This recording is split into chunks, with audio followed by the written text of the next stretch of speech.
সোজা হিসাব, যারা হজ করতে গিয়েছে সৌদি আরবে, তারা জান্নাত অন্বেষণ করে মানবতার কল্যাণে, মেহমানকে মেহমানদারি করিয়ে, মানুষকে হেল্প করে, উপকার করে। কথা বলেন ঠিক কিনা? বাইরের দেশের মানুষকে হাদিয়া দিয়ে, মানুষকে উপটৌখন দিয়ে। রাস্তায় প্রচুর ভিড় করতেছে, ছেলেপেলেরা আড্ডা দিচ্ছে। এটা একটু ভাই, গাড়িগুলো বন্ধ হয়ে যাচ্ছে, তাদের রাস্তার উপরে যারা আছেন, এখন তো আর ছাত্রলীগ নাই, তার মানে চরম বেয়াদব তো আর থাকার কথা না। কথা বলেন ঠিক কিনা?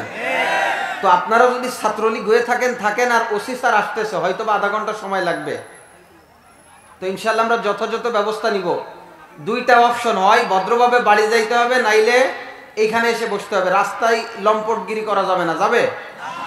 কোনো নষ্টামি করা যাবে না, ভদ্রভাবে যেই হোক না কেন, হয় বাসায় আসতে হবে, এই মাহফিলে আসতে হবে, নাইলে বাসায় যাইতে হবে। আজকে কমিটির ভাই যারা আছেন শক্ত হাতে দমন করেন।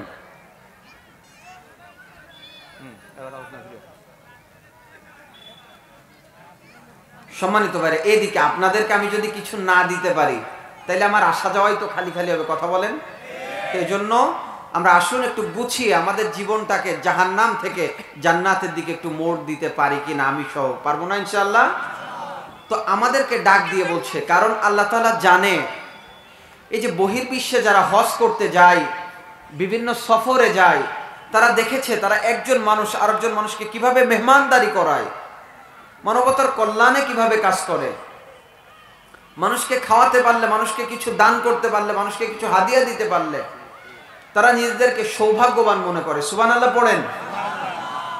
কিন্তু বাংলাদেশের মুসলমান আমরা যারা আছি, আমরা জমির আল ঠেলে, একজন ভাইকে কষ্ট দিয়ে, একজন ভাইয়ের ক্ষতি করে, একজন ভাইকে আঘাত করে, একজন ভাইয়ের সম্মানহানি করে, একজন ভাইয়ের বিপদ ডেকে এরপরে নামাজে যায় আল্লাহরে খুঁজি। কথা বলেন, জোরে বলেন।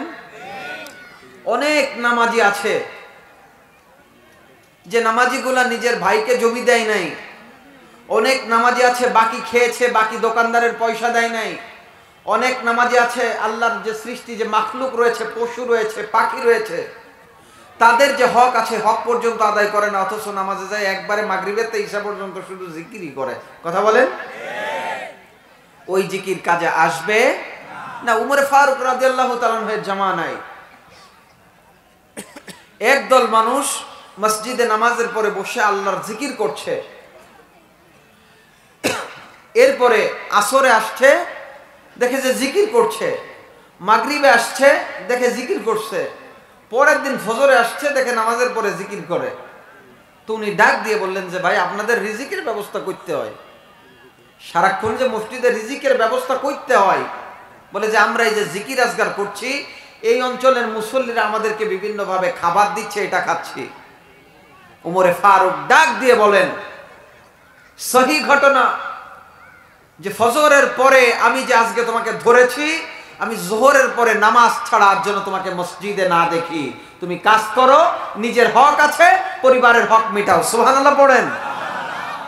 যদি কোনো ব্যক্তি, ও ফুলতলাবাসী শুনে নেন, যদি কোনো ব্যক্তি ফজরের নামাজ জামাতে আদায় করে মানবতার কল্যাণে, মানুষের উপকার হয় এমন কোনো কাজ আল্লাহকে খুশি করার জন্য করে, যতবার বাদামও যদি বিক্রি করে, ভ্যানও যদি চালায়, যদি কুলিও হয়, যদি অফিসের শিক্ষকও, স্কুলের শিক্ষকও হয়, উনি যাই করুক না কেন হালাল পথে করলে যতবার তিনি আল্লাহ আল্লাহ মানে বাদাম বাদাম বলে চিৎকার দিবে, ততবার আমার আল্লাহ বলার সওয়াব হবে। সুবহানাল্লাহ। এটাই মুসলমান, এটাই ইসলাম। মুসলমান হইতে গেলে ইবাদত শুধু মসজিদে করতে হবে না। এ মসজিদ আল্লাহর, জমিন ও আল্লাহর। কথা বলেন ঠিক কিনা? এ মসজিদ ও আল্লাহর, ভূখণ্ড আল্লাহর। আল্লাহ তাআলার সূর্য নিয়ে আমরা বেঁচে আছি, চন্দ্র নিয়ে বেঁচে আছি, অক্সিজেন নিয়ে বেঁচে আছি, নাইট্রোজেন ছেড়ে বেঁচে আছি। সুতরাং আল্লাহর জমিনে আল্লাহর কোরআনের রাজ কায়েম হবে, আল্লাহর জমিনে ইকামতের দিনের কাজ হবে। কথা বলেন ঠিক কিনা? মসজিদে যেমন আল্লাহর কথা চলে, সমাজে তেমন আল্লাহর কথা চলবে। কথা বলেন ঠিক কিনা? একটা ঘটনা মনে পড়ে গেল, বলবো নাকি দাদা? বলবো, অবশ্যই বলবো। একজন শিক্ষক ক্লাসে এসে বলছে, ছাত্ররা,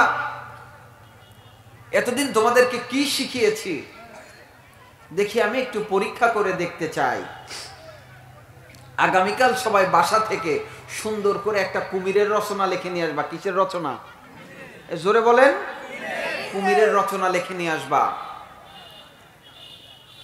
ছাত্র বাসায় গিয়ে লিখছে যে রচনা কুমির। কুমির একটি জলজ প্রাণী, কুমিরের পা আছে, কুমিরের শরীরে ইয়া বড় বড় কাটার মতো আছে, কুমিরের চোখ আছে, নাক আছে, এবং কুমিরের লম্বা একটা লেজ আছে।